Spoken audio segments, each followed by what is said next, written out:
All right, guys. So last week we had part one of Zachary Harding's interview, which was absolutely amazing. I mean, I enjoyed it. Of course, you can tell that judging by how much I was laughing throughout the entire episode or throughout the entire part one.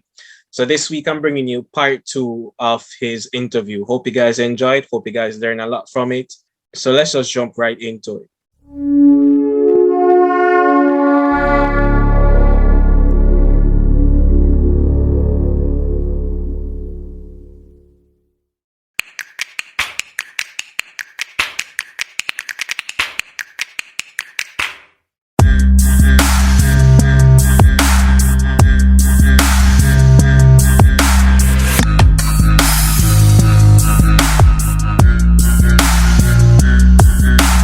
So let's let's switch gears a bit because the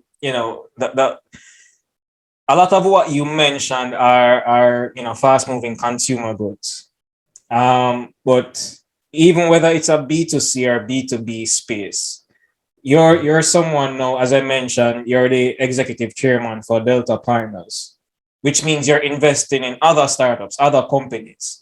So when you look to invest in a company from a marketing, not you being the marketer, I'm talking about the marketing leaders in those companies.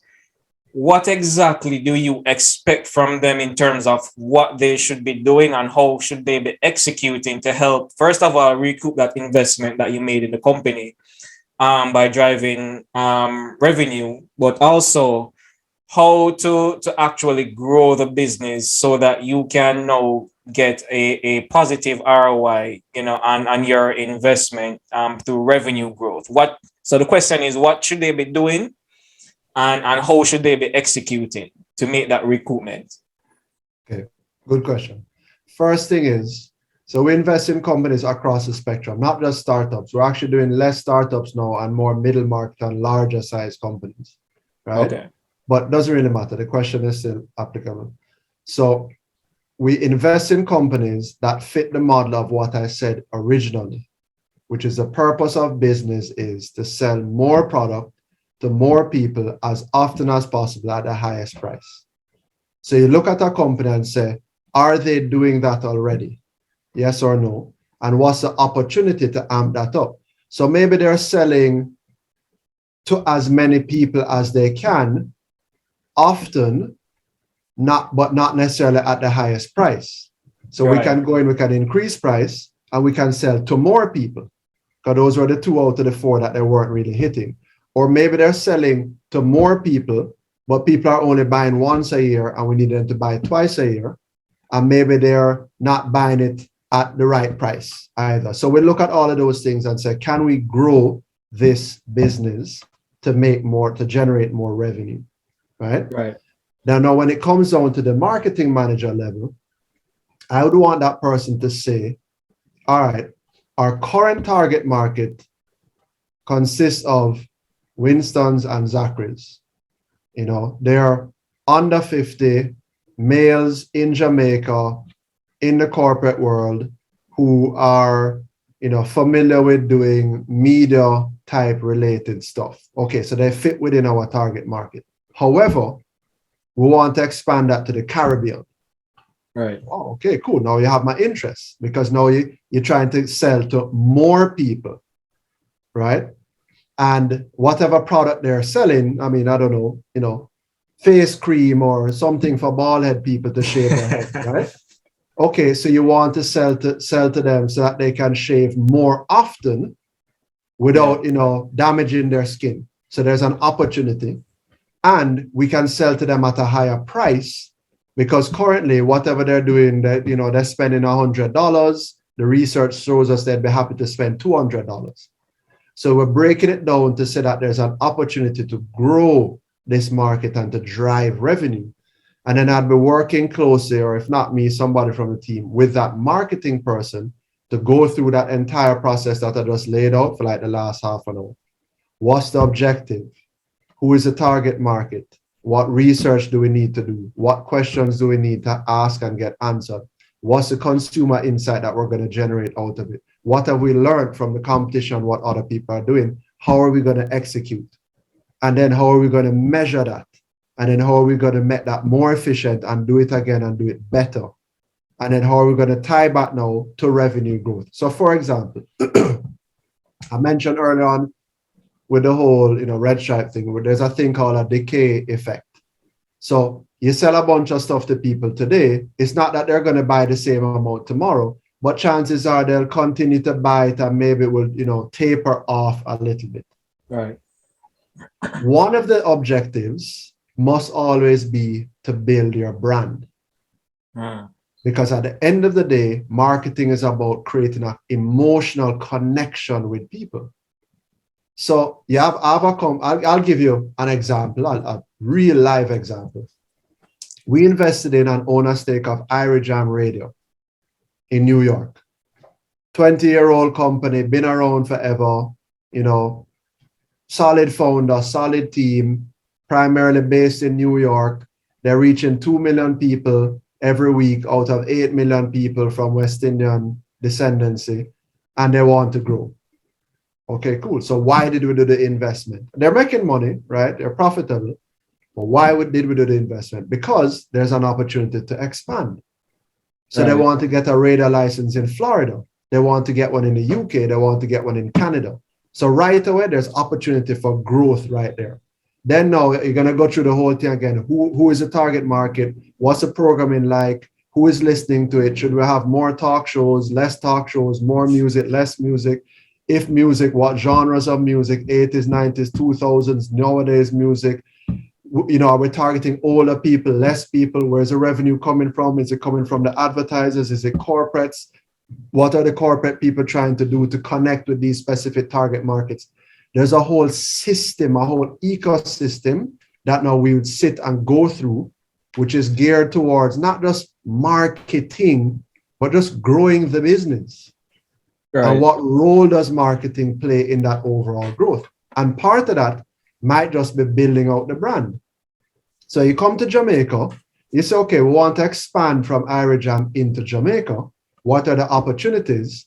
We find a radio station, Music 99, formerly owned by RJR Group. It was available for sale. We bought it. We renamed it, and it's now Bridge FM. So we own Bridge FM. Why Bridge FM? Because we're creating a bridge between Jamaica and New York and the rest of the world. Right. So then a part of the whole marketing strategy for the first year, perhaps, it's not just about getting sales. It's about building the brand, establishing the brand. What does the Bridge FM mean to people? If I go to a man on the street now and I say, yo, tell me about Ira FM, he'll be able to tell me right away. Right? If I say, tell me about love, he'll tell me right away. I need to be able to say, tell me about Bridge. And for him to say, yeah, well, and whatever it is that the narrative is that we want around Bridge. So you must focus on building your brand for the long term while you also try and chase those sales in the short to medium term. Yeah, that's a good point. And my follow-up to that would be, because as someone who has extensive experience in marketing, you're the type of investor, the type of CEO that gets brand immediately because you understand its value. What about the marketer who works in the company where the CEO doesn't necessarily understand the power and the value of brand, and secondly, the marketer may find it hard to justify spending money on brand because, as you say, it's not that immediate sale that's coming in. What could they do to actually justify to that CEO? First of all, to make the business case that brand is something, yes, we're not going to see it right away, but there is a reason to invest in brand. And secondly, if you can, what business metric or outcome could you tie brand to in order to make that business case? So just like with the Wisinko case where you mentioned the different categories, and you will increase volume of sales in these different categories that would lead to that end goal. Probably you have a way that you could do the same, how you tie it to actual brand. Okay. So first of all, there must be a match between who you are, what you believe in, and where you work. Okay. So I can't be the nutritionist for the national football team, but I eat fast food every day. Yeah. There's just a disconnect, right? Yeah. Nobody's going to take me seriously, right? Conversely, if you are a marketer and you believe in brand and the power of brand and what, how it works, and the CEO of the company is just not on that path, find a different job. Right. Because you may just very well be wasting your time. If the CEO is just like, listen, I don't care about marketing. Marketing is just a write-off expense for us. It's a total waste of time. It's all about sales and just hitting the street with our salespeople. And you're like, yeah, but what are you selling? You have to create the brand awareness and you have to create affinity with the brand, and it has to have alignment with people, and you have to have brand recognition. And if he's just, oh, that's total rubbish. You know what? I need to start looking for a different job. Simple. No, if you have to stay in a job or if you're in the job, yeah, there's plenty of data and plenty of information out there. 2 quick Google searches, you could build a case to say brand building is essential. This is what Amazon did. This is what Google did. This is what Meta is trying to do. This is what KFC did. This is what Apple did. There's cases out there that you can prove to say it's important to build this brand. And then you can just look at local examples. How have companies like a Sagicor or NCB or First Rock, created a brand, Burrito, how have they created a brand? Why are people choosing SSL or Delta over other options? Put together a compelling case study to explain the value of brand. Why is it that somebody will pay extra for a shirt that says Gucci on it versus a shirt, the same t-shirt that says Levi's?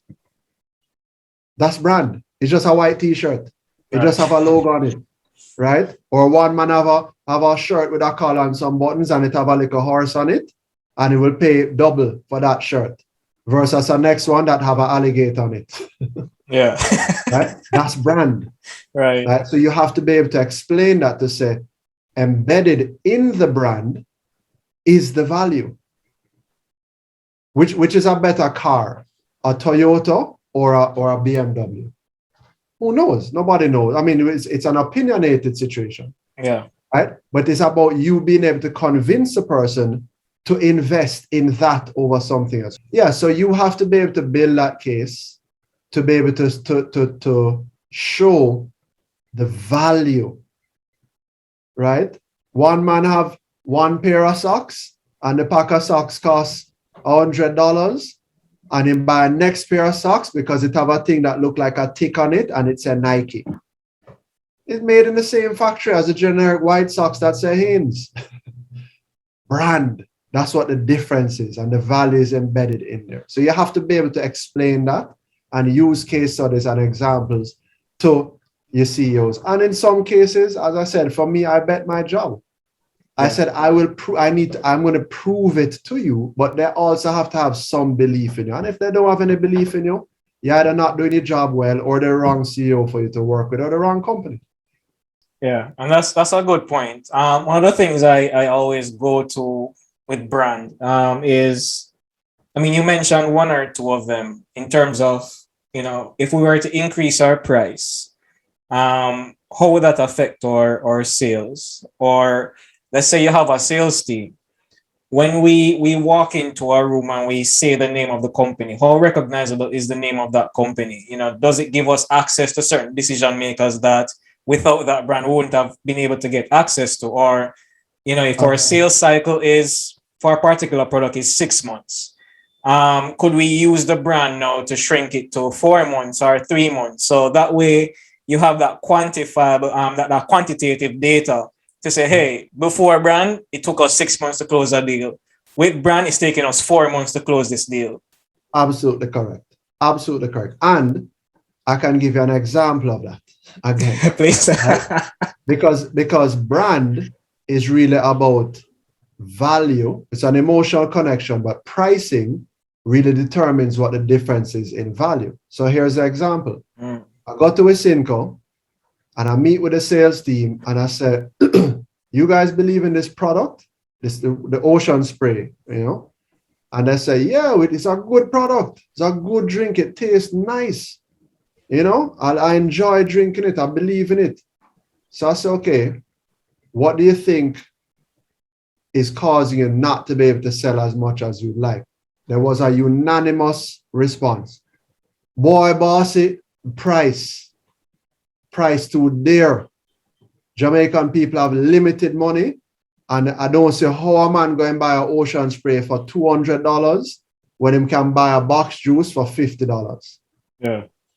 So I said, all right, cool. So if that was the case, then by that line of reasoning, the number one brand in the marketplace would always be the cheapest. Right. The top seller would always be the cheapest. And we know that that's not the case. So therefore, it can't just be price. So what did we do with Ocean Spray? I think at the time, I'm just making it up, but like it was selling for like $150. We raised the price to $250.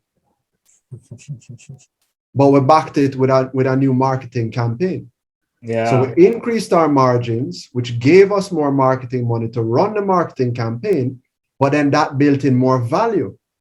So a man say, yo, this product really worth it. I see the advertising out there and I see the marketing. And so it's a high quality thing, this. Right? So you're not in the category of juice and box juice. This is a premium beverage. Right? So you build in value sometimes by even increasing your price. But I mean, you obviously have to substantiate it with a product that makes sense. So you go to a restaurant, you carry a lady out to a restaurant, you carry your work colleagues or whatever, right? You're ordering a bottle of wine. There's 5 bottles of wine on the wine list. One costs 1,000, one costs 2, one costs 3, one costs 4, one costs 5,000. Which is the best, highest quality bottle of wine? Probably based on pricing, we choose the 5,000 one. That's correct. But who the hell knows? Right. What determines the best quality of the wine? The $5,000 one might taste bad. Yeah. And the $1,000 one might taste good. And guess what? They're both going to get you equally as drunk if that's your objective. Yeah. Right? But there's a perception of value built into pricing. Right? So those are some of the considerations, again, because you're dealing with people. Remember, we're social scientists, so we have to tap into the psyche of people. People are of a belief that if something costs more, they're getting better quality product. Yeah. Okay, so that might be a strategy that you use to earn more money, to get you the marketing dollars, to pump back into it, to sell more product. You might just raise your prices. You know what I love about that? Because my next question was going to be, what can marketers do to get that increase in budget that they're looking for? And I still want you to get into that a bit if you have more knowledge. Not more knowledge, but more to say about that. But one of the things I love with what you just said is something that everybody can get behind, both the marketers and the CEO, the C-suite level, because by increasing the price, it helps the company make more money. But the marketing team can say, well, let's make a deal. Let's increase our price by X, and whatever that difference is in the margin, we tie that back to our marketing budget. So if not everything, then at least a percentage of that margin, we can say, all right, let us make that be the increase in our marketing budget. So that was actually a very brilliant. So the African guy that's like the number one TikToker that always does this. Yeah. So that was one of those moments. Right? No, that was very brilliant. That's pretty much also what I said to William Mahfood. I said, give me more budget to market this product, but let's increase the prices so that there's more margin so that I can actually earn my own budget. But as I sell more product, give me that incremental margin to pump back into the marketing. And we do that for a year, 2 years, build a brand, continue to raise prices, build the equity in the brand, and therefore the value to the consumer, build the emotional connection. you end up with more sales, but more important and more margin to pump into the marketing, which is then driving more sales. Look at Ocean Spray today. I worked at Wisconsin in 2008 or whenever it was, 2005, right? 16 years ago. Exactly. Oh, And is Ocean that- Spray is the number one, beverage drink in Jamaica now. And then what did we do? We said, all right, cool. You know something? We have this thing over here called water, and this thing over here called cranberry juice. Some people don't like the cranberry juice because they say that it's too strong.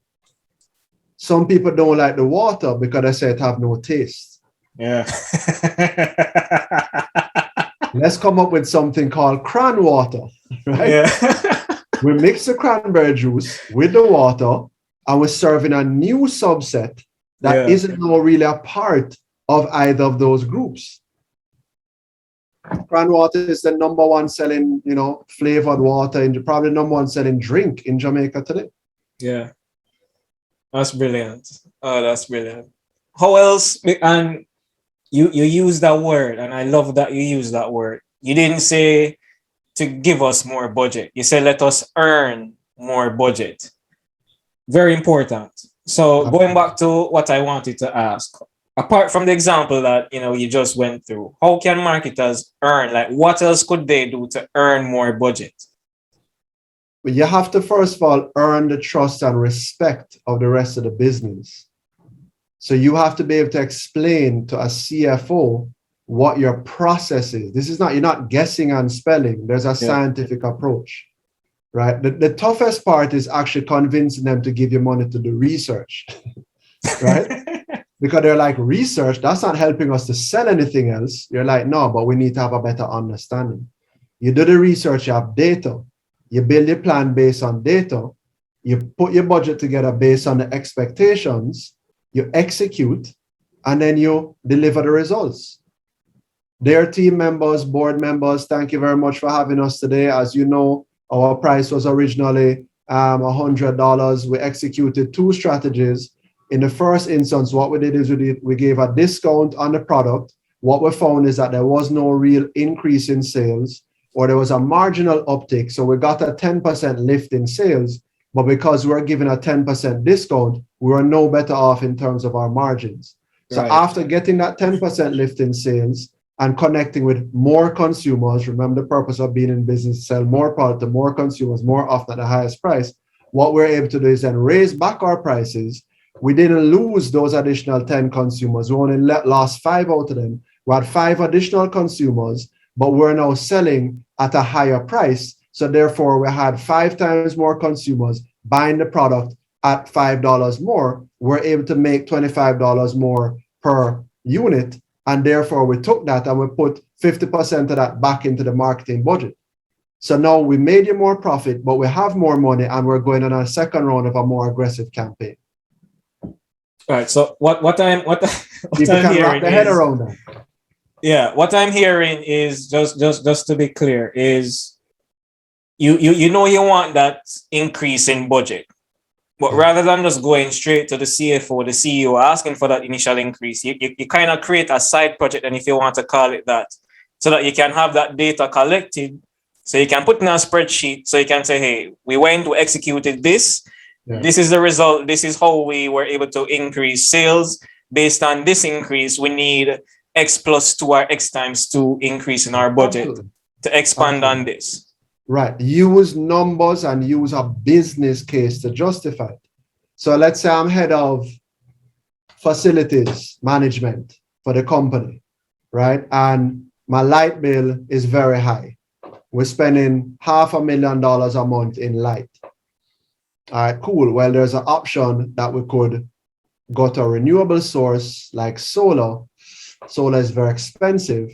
It's going to cost me it's going to cost me $5 million to put in the solar panels. I'm now spending $500,000 a month on light.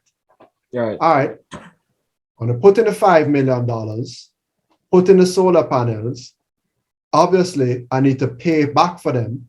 But now my electricity cost goes from $500,000 a month to zero. Okay. So in 10 months, because I've spent $5 million, I would have made back And then every month after 10 months, I'm saving you net $500,000. Right. That's a business case that I'm presenting to you. Right? If you as a CEO are not buying into that, then I need to find a different company to work for. Yeah. Straight. I know it's funny. It's funny you said that because I mean we talk about brand, and yes, as marketers we know the importance of brand. I made a post. I think it was this week where I said, listen, whether we like it or not as marketers, yes, marketers are creatives. You know, we like creative expression. That's our thing. You know, we weren't taught business, but at the end of the day, a CEO only cares or sees the value of marketing if it does one or two things. It's helping the company make money or if it's helping the company save money. Yeah. If your marketing activities can't be tied back to either one of those two, even better if you could do both, then you're not going to get the support for marketing that you really want and you really need. Absolutely. But you said something that I want to kind of almost phrase in a different way. You said marketers are creative people, right? Generally, I'd agree with you. But for the most part, I would say to that marketers need to be strategic people. Yes. I don't need to really be a creative. I can outsource the creative. I can hire an ad agency. I don't need to be able to write my own copy and to be able to film and produce my own TV ad and know about graphic design and color and spacing of logo and dimensions and stuff. And, you know, like coming up with a cool execution on premise at a bar and a sweepstakes campaign. There's people that you can pay to do that. You need to be the strategist. Right. You as the marketer needs to know. I'm going to come in a little bit closer. You as the marketer needs to know and understand your target consumer better than anybody else. That's your job. Then you pay people to develop the creatives that can make the connections with them. And if you're lucky and you're kind of creative, you can still guide them and have an input and come up with great ideas. But that's not your primary role. You need to know the customer better than anybody else and understand them better than anybody else. Yeah. Right? Think about going back to the same example from before about DJ. Right? I went to a party a couple of years ago. They brought in the Red Bull DJ champion for that year. Right? So I go to the party and the man is there and he comes on and he's cutting and scratching and a bunch of things and playing some hip hop and, sampling out some stuff. And I'm like, what is this guy doing? Has he looked at the audience? Does he recognize, first of all, that most of the people here, the average age is 40. Therefore, you're not going to be playing some, let's put it in nowadays things, right? You're at a party DJ.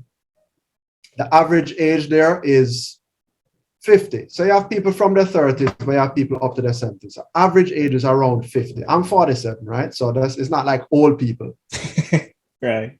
You're not going to go to that party and you look at the party and you see that, it's a good mix between men and women. You assess it in terms of uptown, downtown, whatever. I'm not going to go to that party and the first round of songs that I'm going to play is Squash, Skilly Bang, Intense. And I don't know. No, I'm going to go and I'm going to look and I'm going to say, you know what? I'm going to play some soca. Yeah. Because that's going to get the ladies excited. And in fact, they're near their 50s. I'm going to draw for some vintage, older school soca. Maybe some Byron Lee and those type of people. But even being more specific, again, I said the average age is 50. Right. Byron Lee would have really been in his heyday in the 80s, right? So I'm almost 50, I'm 47. In the 80s, I was a teenager, right? So Byron Lee would have really been my thing. Right, so if the average age is 50s, I'm going to play stuff that would have been very popular, let's say in the 90s. Because in the 90s, I'd have been a young adult, right? I'd have been partying hard, like say around 96, 97, right? I'd have been 20, 22 years old. I'd have been on the road doing kind of whatever. I'm going to draw for that era. Yeah. Know your audience. I'll leave it at that. Awesome. And I just thought of something as we're here talking. I was having a conversation with a marketing leader yesterday, and that person was saying to me, going back to what we were talking about, how do you like bridge that gap between the marketing leader and the CEO? Yeah. And the person said to me that, what, when I used to work for that particular company, we would have the CEO who would show up, and it wasn't a case where their issue was that marketing wasn't being tied to revenue and business outcomes. It was a case where they saw the competitor doing something and they're like, oh, the competitor is doing that. We need to do that as well. Drop everything that you're doing, do that because we need to get on that trend. How can marketers balance between knowing what suggestions and ideas from the CEO to take in and when to actually push back? How can they strike that balance? 4 letters. DATA. Data. Figure out, suppose what the competition is doing is working and the sales are increasing and the customers like what the competition is doing and they're gravitating towards it. Then you need to gather that data. And then you might need to say, yeah, you're right. That promotion is working. Or you do the research, you gather the data, and you're able to say, don't watch that. They're making a bag of noise. I spoke to my friend inside and they said that sales are flat. We commissioned our own research on the street. And the feedback is that people are saying they've seen the ads and they see the promotion and it's catchy, but it wouldn't incentivize them to purchase. Yeah. Data. Quick story again, have them for days, right? This one you can research. Coca-Cola story. There's a book called The End of Marketing as We Know It. A guy named Sergio Zigman, right? Coca-Cola, been around forever, from early 1900s or whatever. Well-recognized staple product. Pepsi comes along, starts to innovate and do a lot of different things, including have a product that is sweeter in terms of taste. Right? They start aggressively marketing, they promote, they sponsor a whole bunch of things. Coca-Cola start to catch them afraid. And they say, yo, Pepsi is really gaining on us. Going back to what you just said, what's the competition doing? Yeah. Wow, their product is sweeter than ours. They're going after a younger demographic. They're involved in music and entertainment. Maybe we should do the same. So Coca-Cola now commissions a study, right? And this is an important lesson for the marketers. So they commission a study. So they are being data-driven. Because I said, let's understand. They ask a bunch of questions. First thing that says, all right, we need to retool the product because people are liking a sweeter tasting product. Coke is a little bit too dry and harsh. So they come up with a new formula for Coke, right? So they've already figured out one thing. They need to change their product. They think they figured it out. We need to change our product. They make a sweeter product. They go to the market now and they test it. So they ask the market, what do you think about this product? Market says it's good. I like it. Tastes good. Okay. What about the pricing? Suppose you were to sell it at this price. Yeah. Pricing seems reasonable. It's fair. Okay. What about this new look? We're going to go with this new look. What do you think? Looks good. We're going to call it New Coke. What do you think about that? Yeah, sure. Sounds good to me. We're going to distribute it here and do these promotions. What do you think? Yeah, sounds good. So they say, okay, brilliant. They launch the product. Big launch, global launch, right? 7 days goes by, sales are flat to declining. They're like, we don't understand. We did the research.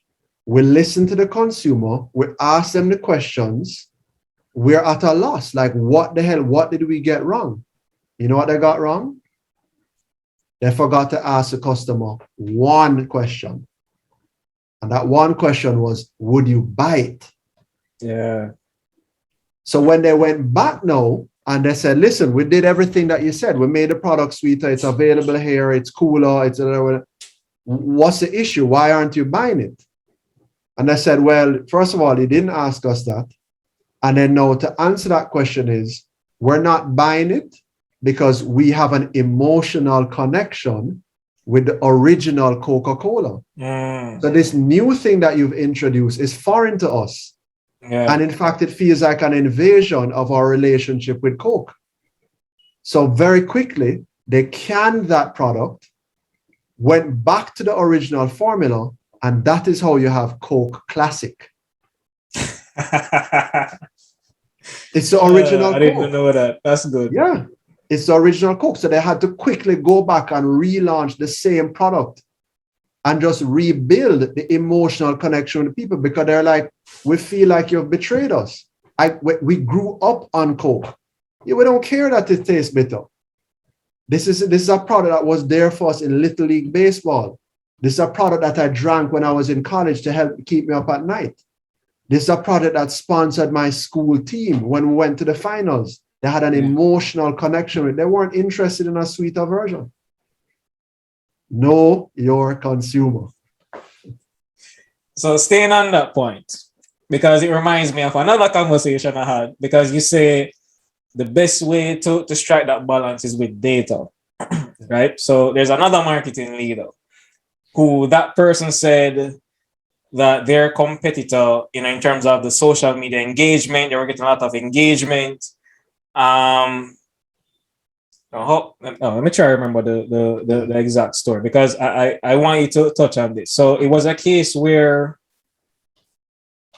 they were making a lot of noise in the market. They were doing a lot of things, getting a lot of awareness. That's the right term to use. They were getting a lot of awareness, but even though they were getting that, and it seemed like, this company was actually overtaking market share, when you look at the numbers in terms of that brand sentiment, like who had the highest brand sentiment? Was it, this brand here or the competitor? The original brand had a higher brand sentiment, even though the competitor was making a lot more noise. The original brand had a lot more sales than the competitor, even though the competitor was making a lot of noise.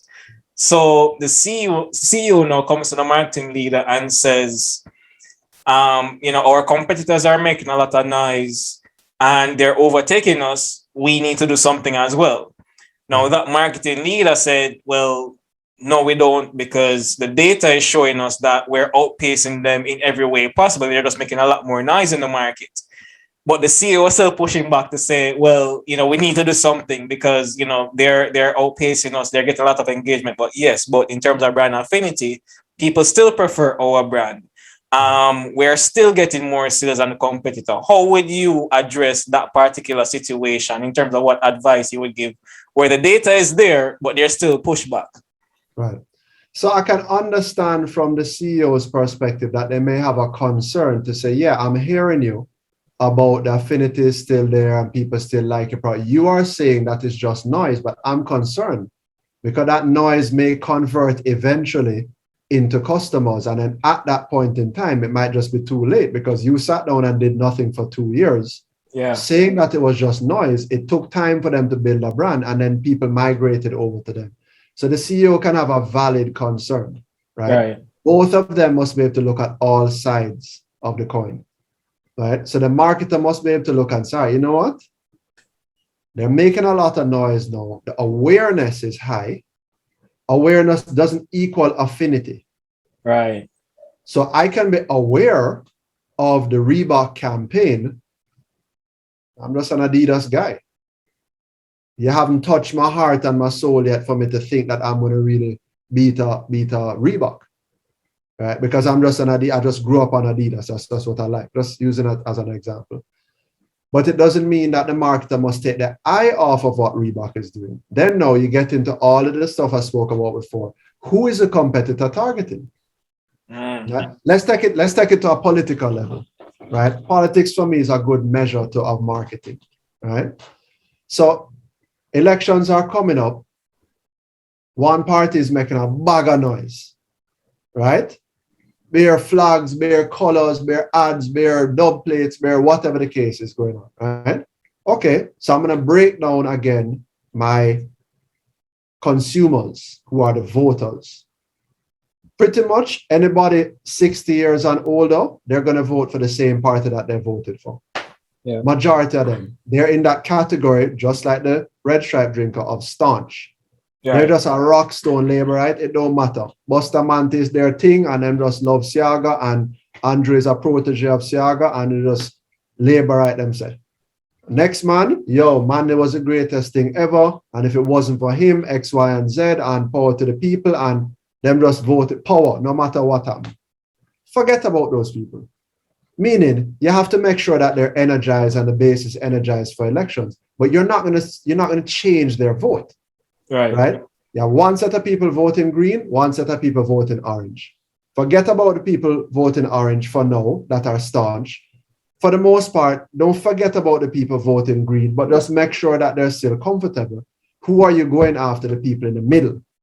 Right. Only thing that I'm concerned about is what are the people in the middle concerned about? If I go and I ask them, I'm using like a kind of a live example now, right? Let's just make it up on the spot. And this has been done before. You can research it. And they say, okay, that party is making a big hullabaloo about corruption.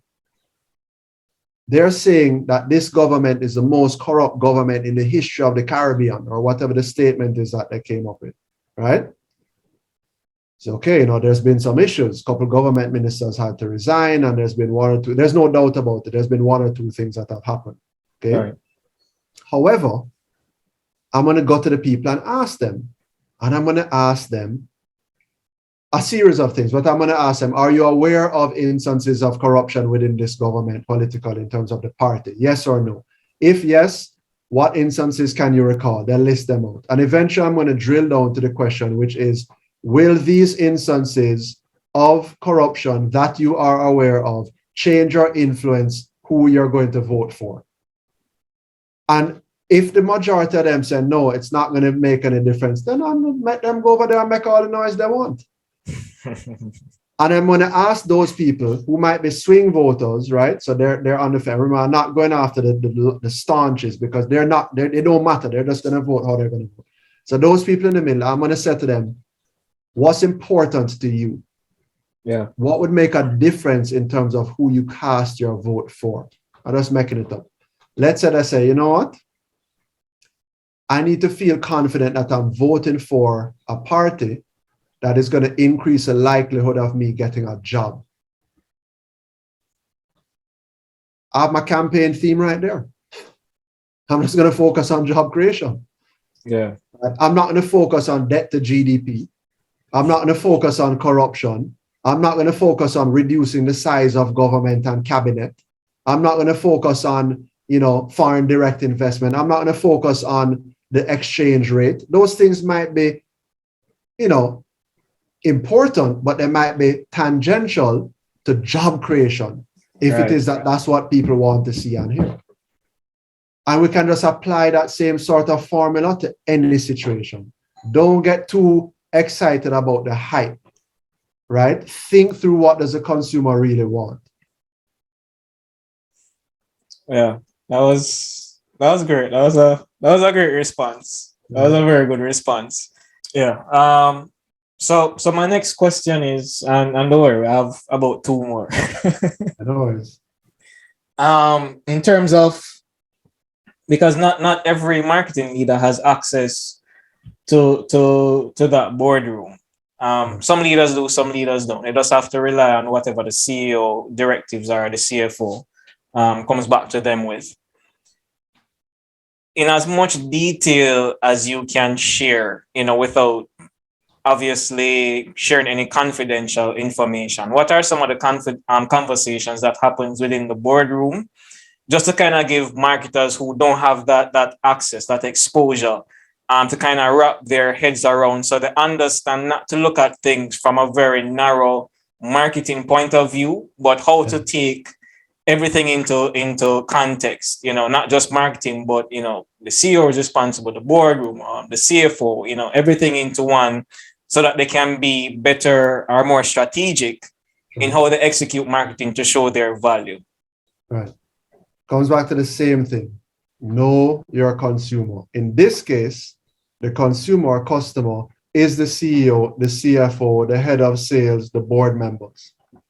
because you are also trying to sell yourself Yes. and market yourself as the best choice for the company to be in this role to earn this salary, right? So now I'm not just thinking through like, oh, well, what does a man on the street think about my brand?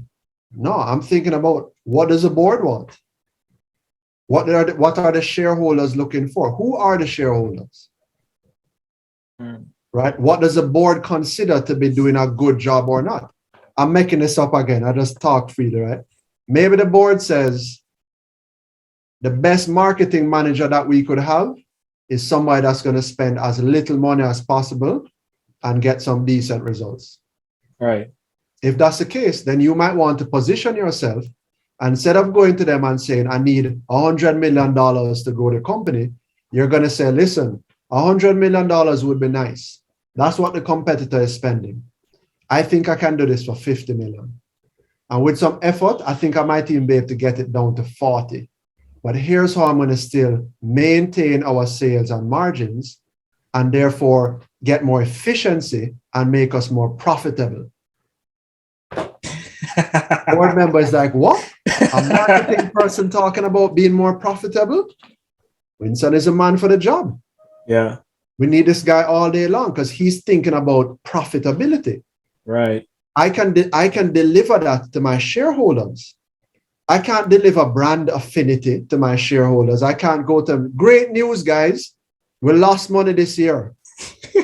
But our brand affinity through the roof. That now that will never happen. You will never live to see that happen. As yeah. Yeah. And you know what? I'm glad you were able to strike that balance because you spoke a lot about brand affinity.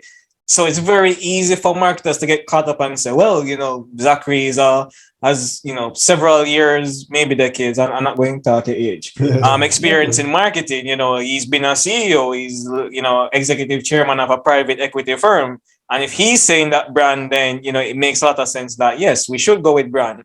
But you struck that balance so that marketers understand that yes, brand is one aspect, but in terms of getting that buy-in, then you need to think about not what your customers view as value, but what the shareholders, the CEOs, whoever views as value. And I find that there's a disconnect there. I'm not sure why. I mean, I can't speak as to why, where you have marketers who they just want to execute, and that relationship, whether with the CFO or the CEO, isn't really there. So I guess there's probably even a question there. Like, how can marketers foster that relationship with their CEO, CFO, where they can sit with them, they can work with them, they can collaborate to say, all right, what do you consider marketers' role within the company? Are you consider this? All right, this is how we need to execute. How can they start that relationship? All right, so I'll give you another 4-letter word, right? In terms of an answer to that. And it is EARS. Ears. Listen. Yeah. Just listen. Talk to the CEO and try to understand what's important to them. Talk to the CFO and understand what's important. Get a chance and meet with some of the board members. Hear what they're saying. Find out who the shareholders are. If it's a public traded company, go to the AGM. Yeah. Listen to what the shareholders are saying. If it's a private company, try and set up an appointment to go and talk to one of the majority shareholders. Find out what's important to them. But listen to the people around you. Right? And at the same time, to think through strategically. Why am I here? What is the purpose? What kind of company is this? Is this the right fit for me? I'll give you an example right now in Delta Capital Partners. I have a head of marketing, amazing lady, used to be with one of the top telecom companies, right? Delta Capital is not marketing to consumers. I don't mean this in a bad way, but Delta Capital is not marketing to Winston. Winston isn't a customer of Delta Capital. Right. We look for companies that we want to invest in, and we raise capital, and we buy into those companies, and we give our investors a return. So the number of people that I'm talking to is not tens of thousands of people. I'm not selling drinks to people. Yeah. Right? So I'm trying to raise money. I might be talking to 10 banks and 50 high net worth individuals and 5 institutional investment houses. So I don't necessarily need to be doing TV campaigns and radio campaigns and have an Instagram account with me, posing with my Rolex, and I'm making fun of some of my friends, right? Posing with my Rolex on the steering wheel of my new Porsche. Who is that impressing? Yeah. Right? I need to be able to say, okay, who I need to talk to is this bank in Trinidad because they're looking for investment opportunities in Jamaica. Okay, cool. That's who my target is. What do I need to do to impress them? Okay, they're looking for a stable entity with the right team and the right board. All right, cool. Well, who's on my board now? Me and Winston. It's not good enough. They're going to want to know that I have a top accountant person, a lawyer, somebody that has been a director of a senior company before in this space. Maybe they may even want to see like a overseas person that has worked at a Morgan Stanley or Bear Stearns or someone. All right, let me compose my board. That might be my marketing effort for the year. Yeah. Just making a stellar board selection. So when I call the bank in Trinidad and I say, listen, I'm sending you a prospectus. We're looking to raise $50 million US into our company. They say, all right, cool, no problem. Send it to me. And they just go right away to the board page and they're like, what? This person's on the board? They went to Princeton. Then they went to UPenn. They have an MBA. They worked at Bank of America. They're now running a family office company that manages $50 million US or 50 billion US. Oh, wow. If they could have attracted this person to be on the board, they must be doing something right. Yeah. That might be my marketing strategy for the year. And I didn't have to spend any money. Right? Conversely, or in addition to that, I might now be trying to reach out to some high net worth people in Jamaica to convince them of what we're doing, to get them to invest $1 million here or $2 million there or 500,000 there. So I say, okay, you know what? I need to ensure that they see deal flow because I want to see them to see continuously we're active in the space. I don't need to develop an ad campaign for that. I'll probably do some interviews, maybe reach out to Ralston, let him know what we're doing, catch some Monday morning interviews where that high net worth person might be tuning in to kind of hear what's happening in the markets. And I explain what's going on with Delta. Didn't cost me anything. Maybe a relationship. I need to have a good relationship, right? So it's thinking through who am I really trying to connect with? What's the emotional connection I'm trying to build? And what is it that I'm trying to gain from them, right? The number one reason, and we can wrap up with this. I mean, I'm happy to answer as many questions as you have, right? I talk about this all, year long. The number one reason why anybody purchases a brand is trust. The number 5 reason why most people purchase a brand is price. Right? In between that, you have customer service, you have loyalty, you have product fit, you have a bunch of other things. But I use that to say, at all times, what we're trying to build is confidence in us as well as in the products that we have or just in what we're selling. If I'm a marketing manager, I want my board to believe in me. And how do I get them to believe in me? By listening, understanding what their needs. I work for them. They're paying me. I can't go off on a frolic and just say, yo, you know what? We need to paint the highway from Mobe to Negril, that the government building, all in blue because that's our color and we're going to have a tremendous brand awareness. They're like, what are you talking about? We're losing money. I want you to get us to break even. Tell me how you're going to do that. Come back with a plan and a strategy that's going to say, how are we going to get to break even? That's the marketing person that I want on my team because they're listening and they're thinking strategically. They're not just trying to spend money for the sake of it. Yeah. And I have one final, you touched on it just now, but I still want to ask you just in case there is something else you want to add to that. In terms of, how can I put it? what characteristic or trait do you believe marketing leaders are lacking based on, throughout the years that you've been interacting with marketing leaders? What's the one trait that they're lacking that would really allow them to stand out and get a seat at the strategic table with, I guess you can call the big boys and the big girls, to really influence the direction of the company? Easy answer. Emotional intelligence. That's one of the things that they're lacking. Lacking. Interesting. Right?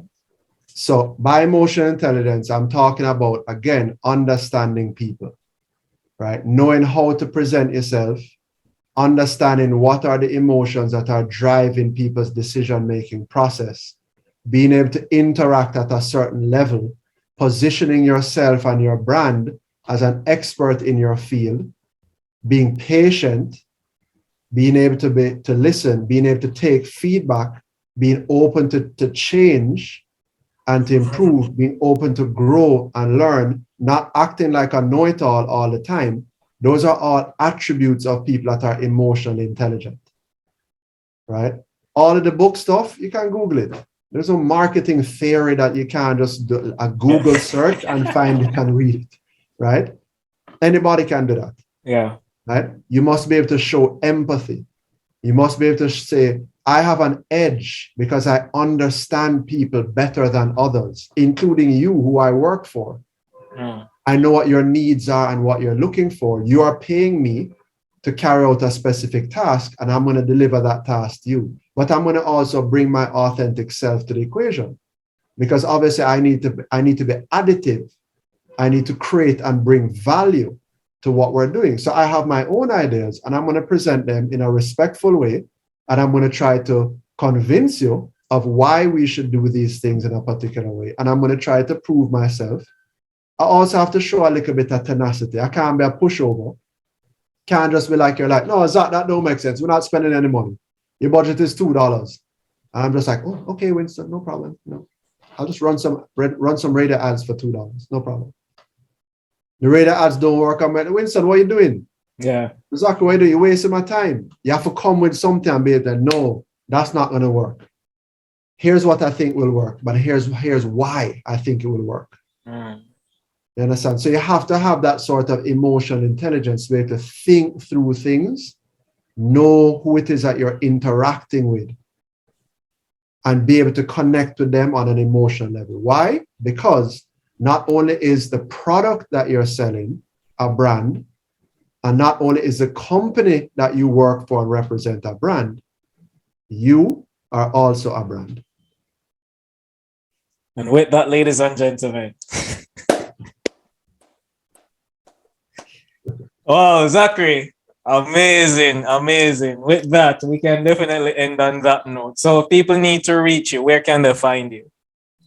Instagram is the fastest way. Zach Harding 27. I'm on Facebook also. You can reach out to me. Reluctant about giving my cell phone number because oftentimes I get bombarded. No, man, not. They don't need to get your cell phone. Yeah. Instagram is an easy way to message me, and then I'll we can take it from there. All right, awesome. Zachary, man, let me see. Yeah, we've been here for 2 hours, but it was 2 hours very, very much well spent. As I said, I think this is definitely going to need to be a 2-part episode, so I'll have to break it up. But I appreciate you taking time to be here. I appreciate the nuggets that you dropped. This was well worth the wait. My pleasure, man. Thanks a lot for just allowing me to be able to share and just talk openly and freely. All right, awesome, ladies and gentlemen. So this is another episode of the Revenue Alignment Podcast, and that is a wrap. This has been the Revenue Alignment Podcast. Join us next week where we have more amazing content to help you demonstrate, communicate, and improve your value at the C-suite level. I'm Winston, your host, and this is a wrap.